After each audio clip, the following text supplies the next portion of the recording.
हम कक्षा 9th में माध्य सीख रहे हैं। तो इसे पहली क्लास थी, उसमें मैंने बताया था कि माध्य एक औसत मान है जो कि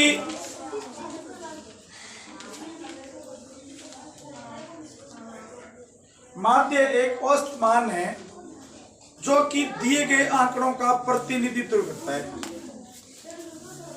तो उस क्लास से मैं आगे बढ़ रहा हूं, आप देख लेना।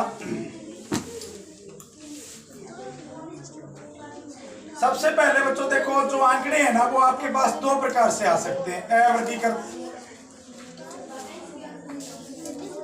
जिसको बोलते हैं अनग्रुप्ड,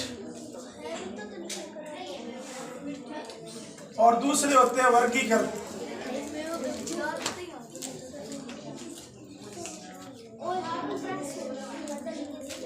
जो पहले आंकड़े होते हैं वो अवर्गीकृत है, पहले आंकड़े हैं वो अवर्गीकृत है, और जो दूसरे आंकड़े हैं वो वर्गीकृत। देखो बच्चों, मैं आपको दोनों प्रकार की डाटा समझाता हूँ। आंकड़ा मतलब डाटा। अब बहुत सारे बच्चे पूछते हैं कि सर आंकड़ा क्या है, तो मैं आपको जर्नल लैंग्वेज बताऊं कि आंकड़ा एक दी गई सूचना है। जैसे मैं आपको बताऊं यहाँ पर अवर्गीकृत आंकड़ा बताऊं। देखो अवर्गीकृत मतलब अनग्रुप्ड, जिसमें ग्रुप नहीं बने हो, वो अवर्गीकृत आंकड़े हैं। सबसे पहले अपने देखें कि कक्षा में बच्चों के प्राप्तांक, मैं मान लूं 5 बच्चे हैं, निम्नानुसार है।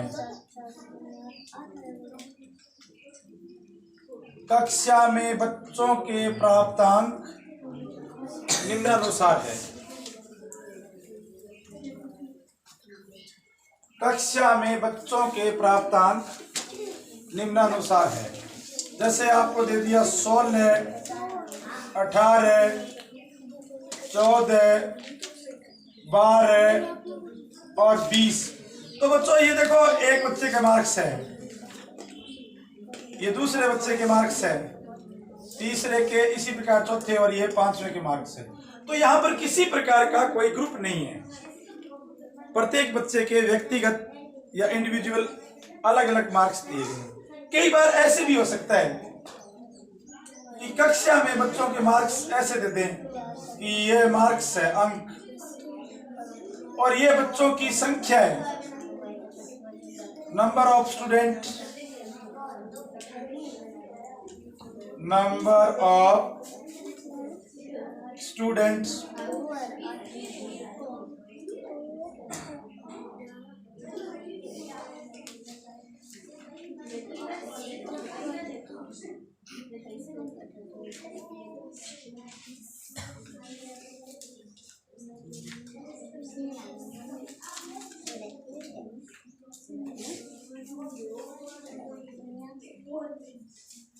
मैं आपको यहाँ पर एक अलग बात समझाता हूँ। देखो बच्चों, इस बार जो मार्क्स है वो ग्रुप बना के दे दिए। जैसे कह दिया कि 0 से 10 मार्क्स 4 बच्चों के बीच है, तो इसका मतलब 0 से 10 मतलब 0 से 9, इसके बीच में जो मार्क्स है ना वो कितने बच्चों के हैं? 4। फिर आगे दे दिया 10 से 20 बच्चों के 6 है, 20 से 30 बच्चों के 10 है, 30 से 40 बच्चों के 8 है, 40 से 5 बच्चों, सॉरी उल्टा बोल रहा हूँ, मार्क्स 40 से 50 मार्क्स 4 बच्चों के। तो ये आंकड़े बच्चों, ये तो है अवर्गीकृत आंकड़े, और ये है वर्गीकृत आंकड़े। ये आंकड़े हैं अवर्गीकृत।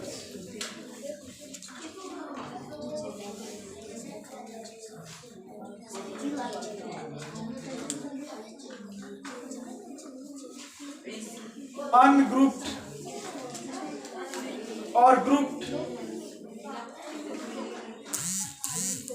अवर्गीकृत और वर्गीकृत। जो अवर्गीकृत आंकड़े हैं वो ये और वर्गीकृत आंकड़े हैं वो ये। तो अब आंकड़े दो प्रकार के हो गए, दोनों का माध्य ज्ञात करने का तरीका अलग अलग होगा। 9th क्लास में बहुत शॉर्ट में बताया गया है।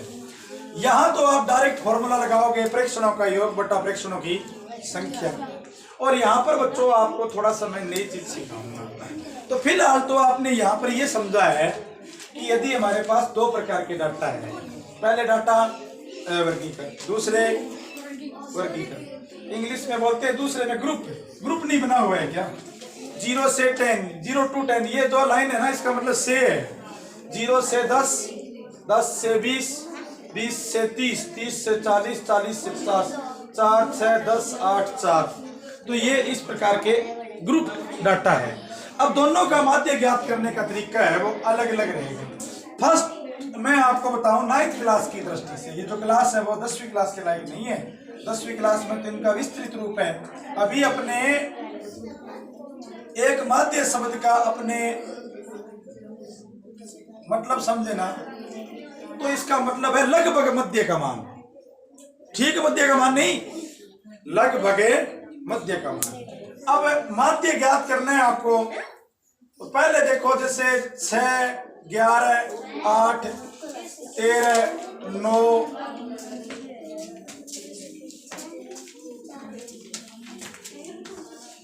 अब आपको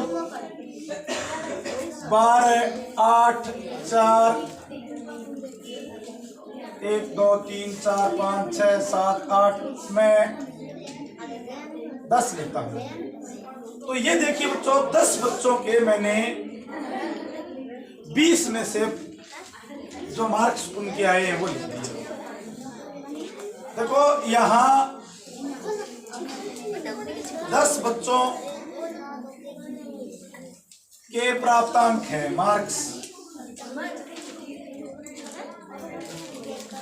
अब मैं इन मार्क्स को आरोही क्रम में लिखता हूं, असेंडिंग ऑर्डर में। तो सबसे कम मार्क्स है वो 4 है, और फिर मार्क्स है वो 6 है। कारण बताऊंगा क्यों लिख रहा हूं। फिर 8 है, फिर 9 है, फिर 11 है, फिर 12 है, और फिर 13 है। 12 दो बार है, और फिर 13 है, और फिर 20 है। तो जो न्यूनतम अंक है ना यहाँ पर 8 भी 2 बार है, थैंक यू। 8 यहाँ पर 2 बार है। तो बच्चों न्यूनतम मार्क्स 4 है और अधिकतम मार्क्स 20 है। हमें ये कहा गया कि माध्य ज्ञात करो। तो सुनो आप, अब आपको फाइंड द मीन, इसका मीनिंग क्या हुआ? इसका मीनिंग बच्चों, हम एक ऐसा मान ज्ञात करने जा रहे हैं जो 4 और 20 के लगभग बीच में होगा। और अब उससे क्या है कि अपने को बताने में थोड़ी आसानी रहेगी। अब हमें पूछे कि क्लास में बच्चों का प्रदर्शन कैसा रहा टेस्ट में, तो हमें व्यक्तिगत रूप से बताना पड़ेगा कि पहले बच्चे के 4 नंबर आए, दूसरे के 6 आए, तीसरे के 8 आए, फिर चौथे के 8 आए, पांचवे के 9 आए। तो क्यों ना एक ऐसी, इसे समझ थोड़ी पाएंगे अपने। कुछ बच्चों के मार्क्स बहुत कम है, कुछ बच्चों के मार्क्स बढ़ रहे हैं, और एक बच्चे ने पूरे में से पूरे मार्क्स ले रखे। तो बच्चों इसलिए एक ऐसी वैल्यू ढूंढी जाती है जो पूरी श्रेणी को बताए, और उसका नाम है हिंदी में माध्य, और जिसका सिंबल है x बार, और इंग्लिश में इसको बोलते हैं मीन, और उसी का सिंबल भी उसका यही होगा। तो अब माध्य, ये बच्चों आपके पास प्रेक्षण है जिसको x मानते हैं। अब सारे प्रेक्षणों को जोड़ दिया तो ये वर्ड ले लिया सिग्मा। सिग्मा एक यूनानी भाषा का शब्द है जिसका अर्थ होता है जोड़। सिग्मा एक यूनानी भाषा का शब्द है जिसका अर्थ होता है जोड़, और इसको जोड़ देंगे सिग्मा एक्स, और इसको जोड़ दो प्रेक्षणों का योग बटा प्रेक्षणों की संख्या। ये आ गया माध्य। प्रेक्षणों का योग बटा प्रेक्षणों की संख्या। ये मैंने प्रेक्षणों का योग एक साथ ले लिया बच्चों। ये जो वर्ड है ना, इसका मतलब है योग और ये प्रेक्षण है। यदि प्रेक्षण का योग, ये सारे प्रेक्षण आप देख रहे हो, ये एक प्रेक्षण है, एक प्रेक्षण है, सारे प्रेक्षण, तो सभी प्रेक्षण की जगह वर्ड यूज हो गया सिग्मा एक्स और योग 1 2 जितने भी है। तो अब हम सब का इनका, अब इंग्लिश में इसको बोलते हैं सम ऑफ ऑब्जर्वेशन, लेकिन लास्ट में जब अपने संकेत बनाएंगे तो वो दोनों एक ही बनाएंगे। संकेत तो यानी प्रेक्षणों का योग, जो आपको ये प्रेक्षण ऑब्जर्वेशन है, प्रेक्षणों का योग, जिसको इंग्लिश में बोलते हैं सम ऑफ ऑब्जर्वेशन, और प्रेक्षणों की संख्या, प्रेक्षणों की संख्या जिसको बोलते हैं नंबर ऑफ ऑब्जर्वेशन। तो प्रेक्षणों का योग, इसको शॉर्ट में बोलेंगे सिग्मा एक्स, और प्रेक्षणों की संख्या इसको बोलेंगे एन। तो हम इन सब को जोड़ के एन कितने 1 2 3 4 5 6 7 8 9 10 का है वो भाग देते हैं।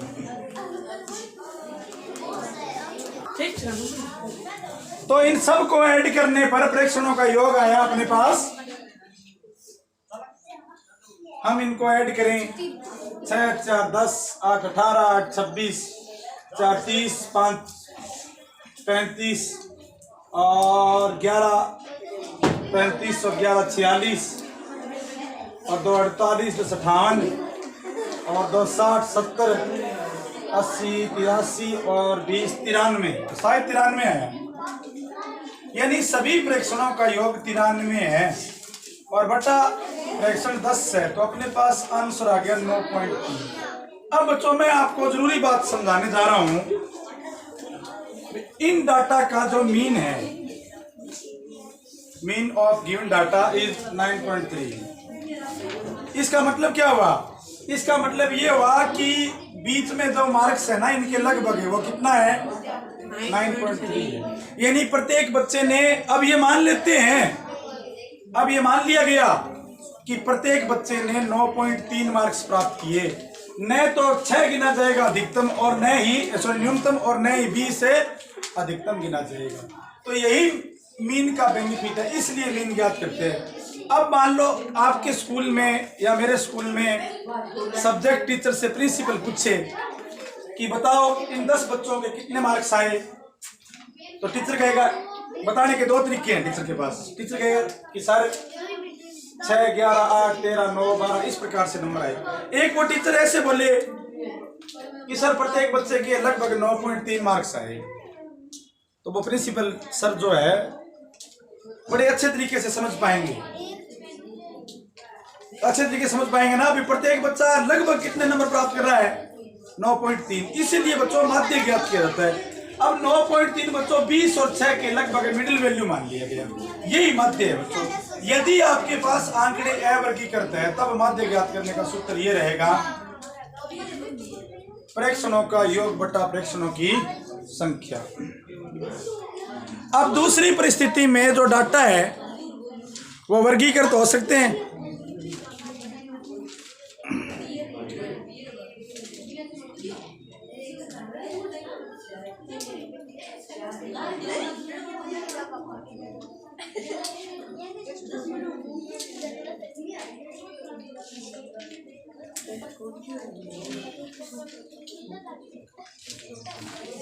अब आपको कहते हैं कि ये प्राप्तांक है बच्चों के मार्क्स,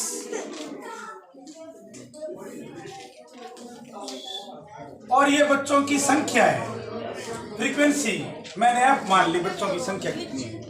बच्चों के जो प्राप्तांक है वो ग्रुप में 10-10 के ग्रुप बना के दिए गए, 0 to 10, 10 to 20, 20 to 30,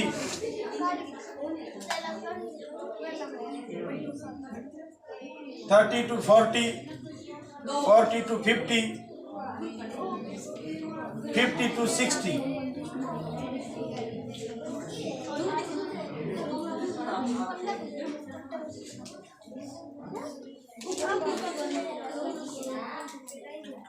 ये देखो, ये ग्रुप डाटा है, वर्गीकृत आंकड़े।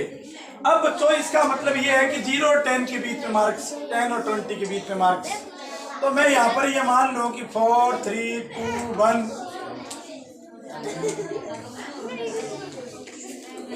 और 4 6 और 4, इस प्रकार से बच्चों के मार्क्स आए। अब आपको कहा जाए कि इनका माध्य ज्ञात करो, तो अब तरीका बदल गया। सबसे पहले आप ये वर्ग लिखोगे, क्लास,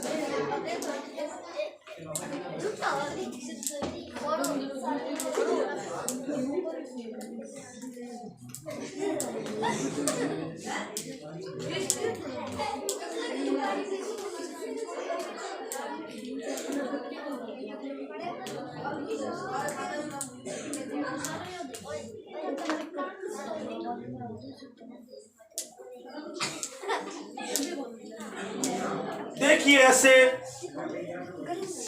0 to 10, 0 to 10,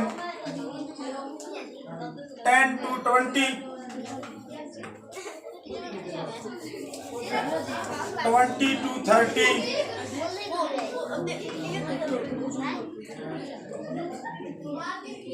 और 40 to 50।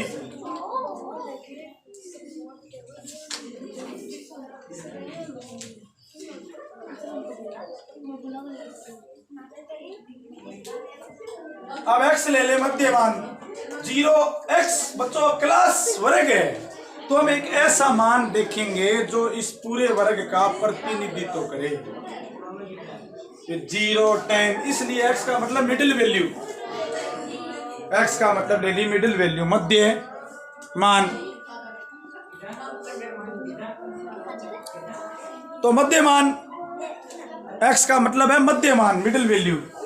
जैसे 0 और 10 के बीच में मध्यमान 5 है, इन दोनों को जोड़ लो, 2 का भाग 2, इन दोनों को जोड़ लो, 20 और 10 30, 2 का भाग 2, 30 में 2 का भाग दिया 15, 20 से 30 50, 50 में 2 का भाग दिया 25, 40 से 30 70 में 2 का भाग दिया 35, 40 से 50 90 45, 50 और 60 110 और 55। अब बारंबारता 4 3 2 1 6 4।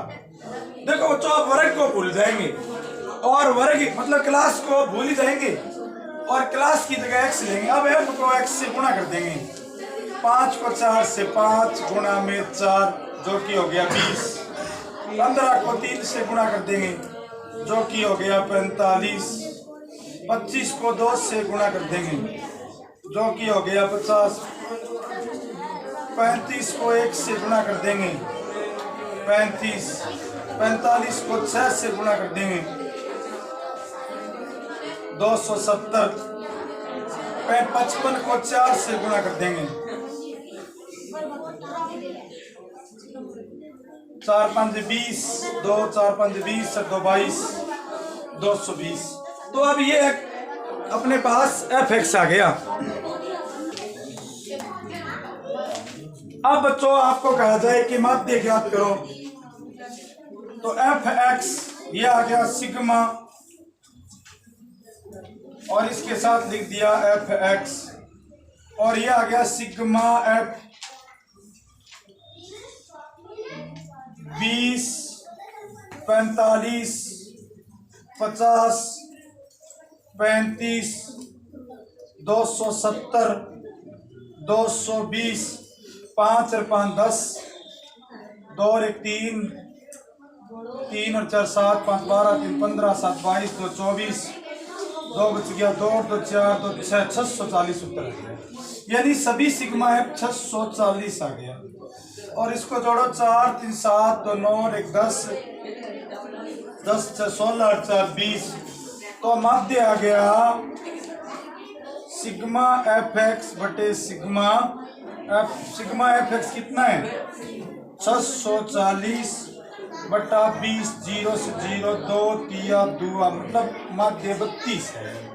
तो इस प्रकार से जो वर्गीकृत आंकड़े होते हैं ना, तब अवमाद्य ज्ञात किया जाता है।